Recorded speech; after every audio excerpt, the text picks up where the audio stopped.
Se sube hoy al cometa Halley Ricardo Acosta, profesor de educación primaria en el Colegio de Educación Infantil y Primaria de Ico de los Vinos, donde además es director, y que ha ganado el premio al mejor docente de España 2025 en los premios Educa Abanca. Hoy vamos a conocer cuáles son sus métodos de formación, de enseñanza, qué le ha llevado a aplicarlos y también algo de su trayectoria personal. Ricardo, bienvenido. Muchísimas gracias por la invitación. Gracias a ti por subirte al cometa Halley. Oye, la primera pregunta, como se suele decir en la frente, ¿qué se siente cuando a uno le dan el premio como mejor docente de España? ¿Cuándo te enteraste de que te lo iban a dar? ¿Qué sentiste? Bueno, me enteré en el escenario porque al final son unos premios que te dicen en el escenario, lo que es el puesto del orden. Sí. Sí es verdad que con meses de antelación te dicen quiénes son los 10 finalistas a nivel de toda España. En esta ocasión ya llevo varios años un poco representando a Canarias, que es lo importante sobre todo para darle esa visualización de lo bien que estamos haciendo los docentes aquí en Canarias, nuestra labor. Y en ese momento, el día de la gala, es cuando nos colocan a las 10 personas en el escenario y nos va diciendo décimo, noveno. Y es ahí pues cuando uno se entera y la verdad es que es súper gratificante. Casi como los Oscars, ¿no? Que Sí. te enteras ahí en el Sí, sí, prácticamente sí. Y entonces cuando dicen tu nombre y se reconoce esa valía, ¿qué sentiste? Bueno, una mezcla, yo creo que una mezcla de un montón de sentimientos, se te pasa por la cabeza pues muchísimas imágenes. Cuando empieza, lo primero que se me pasó por la cabeza fue cuando empieza por primera vez en este centro. Llevo ya 10 años ejerciendo la función como director. La familia que al final es la gran valedora, la que me apoya cada día, mi mujer y mis hijos. Y luego, pues, un montón de personas, esos docentes, esos compañeros que han estado, sobre todo conmigo, bastantes años. Y es una mezcla de sentimientos. Son muchas cosas que se te mezclan. Respiré cuando realmente cuando dicen el segundo clasificado, que ya sabes que eres el primero, y ahí, pues nada. Te desbordó la alegría, supongo. Sí, muchísimas cosas. Te dan el premio, te reconocen una labor. ¿Cambia algo obtenerlo al no haberlo obtenido? Es decir, en tu día a día, o digamos que sigue siendo el mismo a la hora de trabajar. No, esa misma pregunta me la hicieron justamente esta mañana y fíjate. la verdad es que no, yo creo que sigo siendo igual, sigue mi forma de entender la educación, sigue siendo la misma, mi forma de interactuar con los compañeros también, yo creo que sigo siendo el mismo. La verdad es que te gratifica este tipo de premio, este tipo de reconocimiento, pero bueno, yo creo que tenemos que seguir, ya no solo igual, sino yo creo que tenemos que dar un pasito hacia adelante y seguir aún con más ganas, porque al final es un premio que llevas encima y tenemos que seguir, Claro, sobre todo luchando por seguir en esa línea. esa línea. Sí. ¿Cómo es Ricardo Acosta como profesor? ¿Por qué le han dado el premio? Bueno, el por qué me han dado el premio al final es un reconocimiento a la labor del último año, cuando a mí me dicen mis compañeros, bueno, ya era hora porque lleva siendo nominado y finalista desde el año, bueno, empecé nominado en el 2018, en el 2020 también fui nominado, pero ya empecé siendo finalista 2021, 2022, 2023 y así, con diferentes puestos, lo que es Educabanca te reconoce. Pero más que no me refería tanto al premio, sino al hecho de que se te ha reconocido, no solo en este premio, sino en tu trayectoria. ¿Qué estás aportando a la educación, a la formación de los niños y niñas, en este caso de Canarias, para que se te reconozca con este premio como pueden venir otros? Claro. A ver, es un abanico de muchísimas cosas. Se te reconoce tu labor como docente en cuanto a si eres innovador, si realizas proyectos de innovación y han tenido algún impacto a nivel nacional, si estás sobre todo en el día a día con el tema de aportación a proyectos, a noticias, a libros, a artículos científicos. Son muchas cosas, formación sobre todo permanente, que al final todos los docentes pues tenemos la obligación y el deber de estar formándonos, porque que te reconozca este premio no significa ya me lo sé todo, al final tenemos que seguir formándonos y es que es un cúmulo. Lo que sí es verdad que hay que aclarar que me reconocen ahora lo que fue el último año escolar, desde septiembre hasta agosto de septiembre hasta agosto del último curso escolar. Sí. Pero bueno, eso no quita que al final la labor que he construido en el CEU La Vega, y yo creo que como persona, al final como docente y como profesional, Yo creo que este es el pico ya final de todo el reconocimiento de tantos años y tanta trayectoria en educación. Cuando vas a dar clase, cuando te planteas dar clase, un año, comienza un año lectivo, ¿qué objetivos te planteas? Es decir, no quieres, entiendo, solo que los alumnos aprendan como se aprendía antes, de una manera casi memorística, un determinado contenido. Evidentemente tú vas mucho más allá. ¿Cuáles son tus objetivos? ¿Qué pretendes que pase en el aula? Claro, a ver, una pregunta compleja porque engloba muchas cosas, pero bueno, así a bote pronto yo creo que la educación ha cambiado bastante desde cuando estudiamos, a lo mejor nosotros a día de hoy. Nosotros tenemos que intentar sobre todo que el alumnado sea el protagonista real de los propios aprendizajes y sobre todo que estudien el impacto real que tiene actualmente lo que es la sociedad. Sí es verdad que hay un currículum, existe un currículum en el que no nos podemos saltar, hay una serie de contenidos que tenemos que seguir trabajando, pero yo creo que lo esencial y lo importante es trabajar en base a cómo está construido, sobre todo la parte laboral, el poder trabajar con el alumnado, sobre todo ese trabajo en equipo, porque al final no es como antes que el profesor daba una clase magistral y los niños atendían de manera individual, el profesor decía una cosa y los niños trabajaban a su propio ritmo, ya trabajamos de manera cooperativa en las aulas, trabajamos por equipo, trabajamos a través de aprendizaje por descubrimiento guiado, en el que el profesor sigue siendo todavía el gran valedor de todos esos aprendizajes, intenta guiar al alumnado, pero es el propio alumnado el que tiene que ir adquiriéndolo a través de un descubrimiento en el que va guiando el profesor. Y sobre todo con muchísimos tipos diferentes de metodología y muchos proyectos que tengan algún tipo de impacto real a día de hoy. Yo creo que esa es la clave, intentar sobre todo saber dónde nos encontramos, en que, como dice en Educación del siglo XXI, trabajar los objetivos de desarrollo sostenible, si trabaja sobre todo para la preparación de lo que es la vida real, del día a día. Yo creo que eso sería un poco la clave en cuanto a lo que es la parte de metodología. Sí, en esas lecciones, en esas formaciones que das, utilizas también la innovación. Utilizas, a raíz de la documentación que he consultado, robótica, el ajedrez. ¿Cómo incorporas eso al día a día? Sí, sí es verdad que tenemos, como te dije, que cumplir un currículum. Lo que pasa es que todos esos proyectos, nosotros trabajamos por aprendizaje basado en proyectos, trabajamos con muchísimos proyectos en paralelo con las diferentes áreas. Trabajamos, como bien dices, un proyecto de ajedrez y robótica que se fusiona. ¿Qué hacemos? No existen las asignaturas de los proyectos, con lo cual lo que hacemos a lo mejor es que sacamos una hora de la semana del área de matemáticas y trabajamos robótica. Una hora a lo mejor de lengua y trabajamos el periódico, la redacción del periódico, el diario La Vega. Llevamos a los niños a trabajar lo que es la radio escolar, sobre todo para fomentar la competencia lingüística, la competencia oral, que ellos se sepan desenvolver. Cuando a veces invitamos a personajes famosos de nuestro entorno más próximo o gente a lo mejor de fuera y me dicen, ya Ricardo, pero es que la radio no es una radio profesional. Le digo, claro, es que esa es la clave. Lo que nosotros no queremos es que salga un programa, que nosotros editemos y que salga un programa sin ningún tipo de ruido. Nosotros lo que queremos, sobre todo, es que el alumnado pierda el miedo a hablar en público delante de un micrófono. Es decir, que a veces a los niños nos cuesta esa competencia oral, poder demostrar al resto de los compañeros con algunas exposiciones de proyectos y a través de la radio. Yo creo que es un gran acierto, sobre todo para perder ese miedo a hablar en público.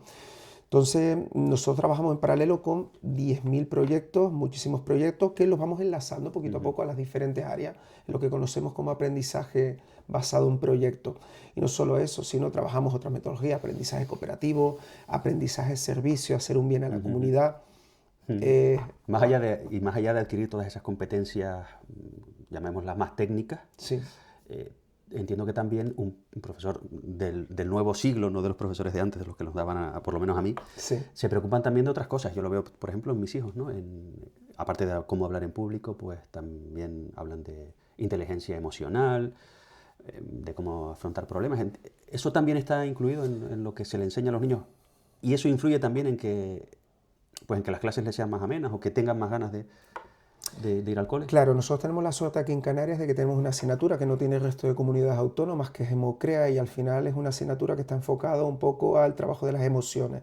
Sí, es verdad que es una asignatura que fusiona lo que es el arte con las emociones, Pero bueno, a través de ahí lo trabajamos, pero sí es verdad que ya el docente no es como antes, yo soy maestro de matemáticas, yo soy maestro de lengua y ya Sí. está.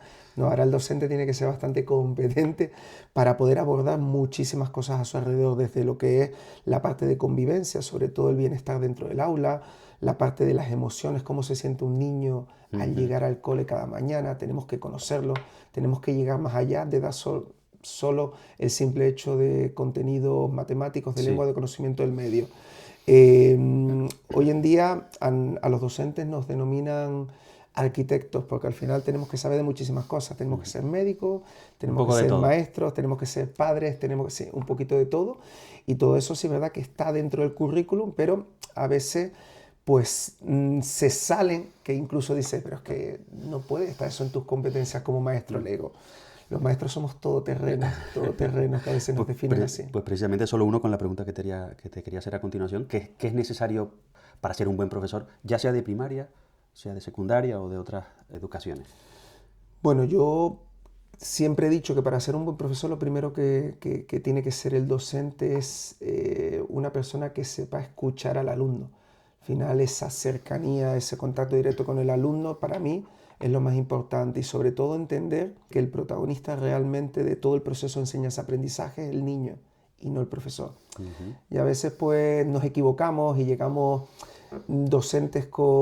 llegamos de otras zonas, al final no nos adaptamos a donde estamos, a nuestro contexto. No es lo mismo dar clase, aunque esto sea una isla muy pequeñita, no es lo mismo dar clase en nuestro centro, que es un centro rural, un centro de medianías, que venir a dar clase en Santa Cruz, en La Laguna. Al final tenemos que entender el contexto, tenemos que entender las características, ya no del alumnado tampoco solo, sino de toda la familia, porque tenemos que saber dónde estamos para poder desempeñar nuestra labor y entender sobre todo que, como dije, el alumnado es el protagonista del día a día y ya no existe esa figura del docente de que el docente da esas clases magistrales, yo soy el que más sé y soy el que digo hasta aquí y hasta aquí ya. Tenemos que un Habla- poco cambiar ese chip. Hablabas de las familias, en la educación cada vez las familias tienen más protagonismo. Antes el niño iba al colegio, volvía, hacía su tarea casi en silencio, nadie se enteraba de lo que hacía, los padres se involucraban en general menos con esa educación y ahora es todo lo contrario, creo que afortunadamente, ¿no? Es importante que las familias estén, digamos, no digo encima, pero sí al lado de los niños para que su desarrollo, en este caso en los colegios, sea... Sí, ahora mismo se está metiendo muchísima presión en muchísimos proyectos de la consejería, sobre todo a los coordinadores de los diferentes proyectos, para incidir en que las familias deben ser también protagonistas del día a día. Sí, es verdad que yo cuando llegué al cole hace 10 años, lo primero que hice fue abrir las puertas del cole. Las familias entraron el primer día y súper asustadas dijeron, que podemos entrar al colegio. En serio, no habían entrado. No habían entrado al colegio, no habían ido a una excursión de sus hijos, no habían sido partícipes del día a día en el centro escolar, de diferentes centros de interés tan típicos como Navidad, San Andrés, el Día de la Paz. Si son centros de interés que tenemos que compartir con toda la comunidad educativa, pues no habían entrado. Yo lo primero que hice fue abrir las puertas. Si es verdad que cuando yo llegué era un cole pequeño, nosotros teníamos muchísimas Mm. aulas libres. Lo primero que hicimos fue asignar un aula a todas las familias para que en diferentes actividades durante todo el desarrollo del curso escolar pudieran ir por la mañana en horario lectivo y ser partícipes. Por Ujú. ejemplo, les asigné el aula para que ellos elaboraran los disfraces de lo que se iban a disfrazar los niños en el coso de carnaval, con lo cual ellos iban todas las mañanas, les dábamos café, les dábamos los rosquetes típicos de ahí de la zona y se ponían a elaborar los disfraces. Imagínense las caras de la familia, fue lo que más les impactó. Esto ha costado bastante al docente entender de que las familias son partícipes al final de toda la comunidad educativa y de todo el conglomerado Claro. que es el proceso de Y eso enseñanza-aprendizaje. seguro que lo habrás notado tú, lo habrán notado las familias, mejora el rendimiento y el estado anímico también de los niños que van a esos colegios, ¿no? Sí, sí, sí, por supuesto. Imagínate la cara de un niño que dice, es que mi madre vino a verme en una actividad que yo me llevo preparando Sí. muchísimo tiempo. Pues eso es súper importante, sobre todo que el niño sienta esa cercanía de los papás, de las mamás, que están en el día a día en todas las actividades Ujú. con sus hijos. Para mí es clave, los profesores les cuesta que estén por el entorno cuando ellos están dando clases, que estén las familias, les cuesta porque se sienten un poco pues observados. Sí.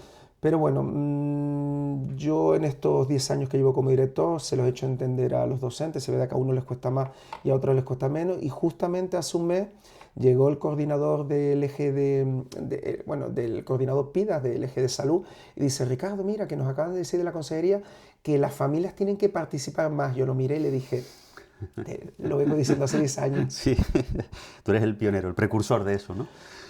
Sí, cuesta un poquito, pero bueno. ¿Es necesaria la vocación para ser profesor? Y me explico. A veces parece, no tanto quizá de primaria, pero sí de secundaria, que es como la última bala.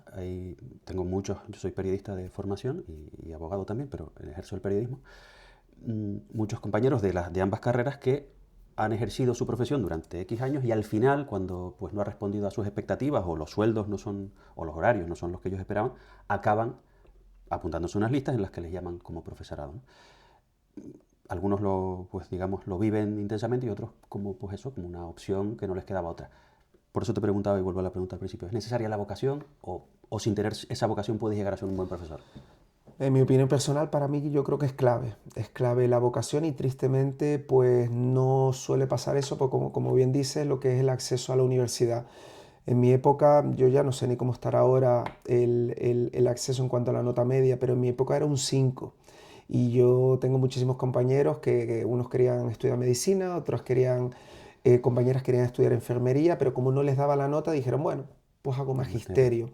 Y al final magisterio llama muchísimo la atención también por lo que comenta, llama muchísimo la atención por temas sobre todo de horario laboral, de lunes y viernes, que al final somos los damnificados a nivel social, en redes sociales, Sí. de que cuando pasa algo, claro, es que normal, es que eres maestro, es que tienes días libres, es que tienes mucho verano, es que tienes... Y yo siempre les contesto lo mismo, haber estudiado. Pero sí, tristemente hay muchísimos docentes que no están por vocación, que están, bueno, pues no pudieron hacer otra cosa y lo están. Yo entiendo que también en otras carreras seguramente el que haya querido ser doctor y a lo mejor la nota media de corte era un 9,5 fueron aparejadores o creo y espero creer que también sea así, pero tristemente en magisterio sucede mucho y para mí es clave la vocación.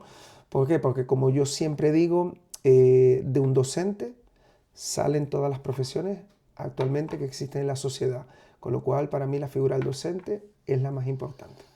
¿Te has encontrado niños o niñas, ¿no?, que empiezan en el colegio y quizá o las familias o ellos mismos admitan que no les gusta estudiar o que no son buenos estudiantes y has notado que ha habido un cambio, que de repente se ilusionan y te das cuenta de que el problema no era el niño o la niña, sino alguna circunstancia externa o la forma en la que se había aproximado a la escuela? Sí, yo lo percibí mis primeros años. Niños y niñas que me comentaban las mamás y los papás me decían, Ricardo, bueno, y me lo siguen diciendo hoy en día, dice Ricardo, es que mi hijo no quería venir al colegio y ahora el problema es que no quiere irse. Entonces eso ya es un punto bastante positivo de que las cosas se están haciendo bien. Incluso, sobre todo, a la hora de introducir muchísimos proyectos de gamificación, proyectos que captan la atención del alumno, ha servido también, sobre todo el proyecto de ajedrez, para aquellos niños más nerviosos que no se sentaban en clase, no estaban tranquilos. Los tutores me lo dicen, dices que he notado sobre todo cuando vienen del ajedrez súper tranquilo y se relajan bastante. Al final te das cuenta de que el impacto de cómo enseñemos es súper importante, sobre todo cómo llegamos a ese alumnado.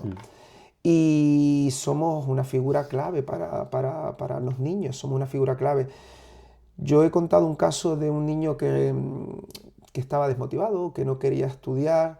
Al final nos dimos cuenta de que tenía un talento matemático y se desmotivaba en las clases porque era superior al resto, pero no se lo habían detectado hasta la fecha. Estamos hablando que estaba en sexto de primaria. Se iba para el instituto, le detectamos ese talento de matemático, lo fusionamos con el ajedrez. Sin tener conocimiento ninguno, los primeros días conoció lo que son las piezas, Sí. me ganó una partida y dije, uy, aquí pasa algo. Una familia con bastantes pocos recursos, una familia cuota cero. Hablamos con la familia, incidimos sobre todo porque no tenían ni vehículo para hacer que el niño siguiera estudiando. Al final se hizo un esfuerzo enorme y hoy en día es arquitecto. Al final Fíjate. lo vimos y dijimos, chos, qué alegría te da, ¿no? De un niño que en su momento no quería estudiar, no sabíamos el motivo, se le detecta en el colegio y al final no solo estudia, sino que encima lo hace de algo que le gustaba, eso es una alegría para un docente. Quizá por eso haya casi que solo por ese caso haya valido la pena haber sido profesor. Sí, la verdad es que yo creo que qué mejor cosa que un niño grande te vea en la calle y te diga maestra, y lo mires y tenga 25 años y diga maestra, y a lo mejor es más alto que tú. Eso le pasó a mi mujer Sí. de un niño que le dio en infantil de 4 años y hoy en día le he dado clase yo. Imagínate, cuando la vio y dijo, pero eres el marido de mi maestra de infantil. El chico puede tener Sí, sí, 28 sí, sí, años. sí. Entonces, eso es un orgullo que te reconozcan por la calle y se paren y que te digan maestro, has dejado huella. ¿Qué crees que ha cambiado en los niños respecto a la época de hace 30 o 40 años? Tienen acceso a las redes sociales, hay quizás más distracciones. En el aula, tú fuiste niño, obviamente, y estás trabajando con niños. ¿En qué han cambiado? Yo creo que lo más que han cambiado y lo que comentan siempre los docentes es lo difícil que nos está costando captar la atención del alumno en un tiempo prolongado dentro de la clase. Es decir, los maestros tenemos que estar siempre mostrando muchísimos recursos visuales para estar captando la atención del alumnado constantemente. ¿Por qué? Porque, como bien dice, los alumnos están acostumbrados a las pantallas, los móviles, las tablets, la televisión. Y si no le pones algo que vaya relacionado con la pantalla, pues les cuesta mantener sobre todo ese hilo de manera continuada. Eso es lo que me comentan el profesorado. Pero ya no el profesorado de primaria, sino desde infantil, desde los más pequeñitos. Porque los niños te lo piden en infantil. Dice, maestra, ahora que estamos desayunando, ¿por qué no nos pones una peli de dibujo? Dice, no, es que estamos desayunando, un momento de desayuno, de relajación, y es para nosotros estar pendientes pues, de esto, de un proceso importante que es el momento de desayuno. Entonces yo creo que en eso sí es verdad que hemos ido un poquito atrás, las nuevas tecnologías, pero bueno, tenemos que intentar mediar entre lo que son los recursos TIC, que son muy importantes y que ahora mismo en la sociedad pues queremos todos en contra de todo, pantallas. Sí. Yo creo que es muy importante porque al final la sociedad va a continuar en cuanto a lo que son las nuevas tecnologías y eso no podemos nosotros ignorarla. Pero no podemos olvidarnos de lo que es todo el material educativo manipulativo. Al final estamos en un proceso de enseñanza infantil y primaria en el que los niños tienen que Tocar, oler, manipular, ver. palpar. Parece, no digo que sea así, que en los últimos tiempos se ha, digamos, abierto más la mano y puede ser menos exigente. O sea, antes pasabas o no pasabas de cursos y te quedaban una o dos asignaturas, ahora no estoy muy metido en cómo se pasa de curso, pero sí sé que se ha abierto más la mano, ¿no? Hay que seguir siendo exigentes a la hora de educar. Sí, está claro, como bien dice, ya las repeticiones son excepcionales. Es decir, si un profesor propone una repetición, no vale con eso. Ahora mismo el profesor propone una repetición, la familia tiene que estar de acuerdo y después de que la familia esté de acuerdo, el inspector tiene que estar de acuerdo. Sí, se tiene que fusionar 3 partes para que estén de acuerdo. Y si la inspección da el visto bueno, se repite. Si no da el visto bueno, no repite. Con lo cual los niños pueden pasar de nivel con muchísimas áreas suspendidas. Yo en eso no estoy de acuerdo. Yo creo que eso ha sido un paso atrás. Al final, yo creo que se ha minimizado el esfuerzo del alumno para poder estudiar, por lo menos en mi época. A mí yo soy, en eso pues, soy más de la época anterior. Bueno, es lo que escuchamos, al final los resultados, el abandono escolar, al final es antes. Yo creo que en la época en la que nosotros estudiábamos, ese abandono escolar no era tan temprano, sobre todo porque había una familia por detrás, estaban esos papás que te obligaban, hey, si no estudias no puedes ir al fútbol, si la maestra me dice que no hiciste una tarea, pues ya vas a tener un castigo. Ya a nivel social eso ha cambiado. Si tú le dices a la mamá, mira, es que no hizo la tarea, dice, bueno, pues habrá sido porque lo habrá molestado. Siempre se intenta buscar una excusa y yo creo que es a nivel social, no es solo a nivel institucional, yo creo que es un conjunto de varios factores. Muchos docentes acusan quizá un exceso de trabajo o exceso de estrés a la hora de lidiar con niños que quizá no se comporten en clase como deberían, ¿no? ¿Cómo se trabaja, cómo se vive o cómo hay que tratar ese estrés del docente que al final pues, es una persona como cualquiera y llega a casa y ha tenido una mala experiencia en clase, o tiene alumnos que no dejan o que no permiten que la clase se imparta con la normalidad que se debería. Hay que cuidar al docente también. Sí, la realidad es que al final el docente ha tenido en estos últimos años una carga burocrática inmensa, y me refiero a carga burocrática que al final nos hemos tenido que reconvertir en médicos, psicólogos, psiquiatras. ¿Por qué? Porque se han abierto un montón de protocolos, que al final esos protocolos, cuando hay ese acoso escolar, el profesor tiene que intervenir a abrir un protocolo de acoso escolar. Cuando hay un problema de redes sociales, el docente tiene que abrir un protocolo de redes sociales. Sí, sí, sí. Cuando hay un problema de peleas dentro del aula, ahí tiene que estar la figura del coordinador de bienestar. Cuando hay un problema ya grave, tiene que estar la figura del coordinador de mediación. Con lo cual, dices tú, a ver, perdona, pero es que yo soy maestro. Y ya no te digo ya la parte burocrática, Sí, que sí, sí. Yo en este caso como director, la carga burocrática no te quiero ni decir. Yo digo, a veces yo le digo a mis compañeros, pero si yo soy maestro, yo estudié para ser maestro, no para ser secretario, ser administrativo, llevar cuentas. Sí, y luego te absorbe todo eso y te deja de atender correctamente a tu actividad principal, que es la de enseñar, ¿no? Correcto, correcto. Y sí, a eso le sumamos que al final estamos en un municipio en el que no existe la figura del conserje, del bedel, y estás dando clase y toca el timbre y tienes que dejar a la clase para ir a abrir la puerta. Entonces, al final asumimos muchísimas cosas. Imagínate que yo fuera un estudiante de magisterio, que he terminado ya y que me voy a empezar a dar clases. Tú, que ya tienes una experiencia, larga experiencia, ¿qué has aprendido en estos años? ¿Con qué imagen empezaste y cuál tienes ahora respecto a la enseñanza? ¿Y qué me trasladarías a mí en ese caso?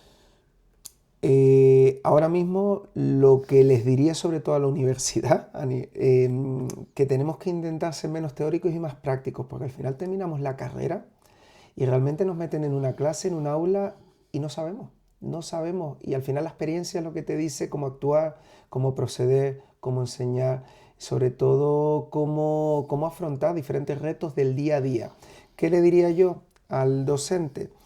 Quédate con todo lo que has aprendido en la universidad, quédate con toda esa parte teórica, pero no dejes de seguir formándote, y sobre todo cuando comiences a dar clase, sé cercano con el niño, escúchalo, que al final es muy importante escuchar al niño cada día, y da la clase, que es lo que siempre digo yo, da la clase como a ti te gustaría que te lo hubieran dado. Yo le diría a lo mejor esas palabras. Sí. ¿Cómo te gustaría que te recordaran tus alumnos cuando te jubiles, dentro de muchos años que te quedan? ¿Qué recuerdo te gustaría que tuvieran? Antes decías que te gustaba que te saludaran, que te reconocieran, pero más allá de eso, A mí ¿qué les quedará? ¿Qué semilla te gustaría dejarles? Me gustaría que me recuerden como yo recuerdo a mi maestra, que ya no está, que en paz descanse, una maestra que tuve yo en primaria. La recuerdo con ese nivel de... ¿Cómo se llamaba? Hilaria, la maestra ¿Y por Hilaria. qué te marcó? Me marcó mucho, me marcó sobre todo porque me hacía ver que yo era capaz, y eso también es súper importante. Me entendía, sacaba lo mejor de mí, con lo cual yo la recuerdo así. Entonces yo creo que el alumnado, si me recordara de esa manera, pues ese maestro loquito que llegaba, le sonreía, siempre estaba atento, era cercano, escuchaba. Yo creo que con eso, ni fue el maestro que más me enseñó contenidos, ni fue el maestro. Yo creo que me gustaría que me recordaran así.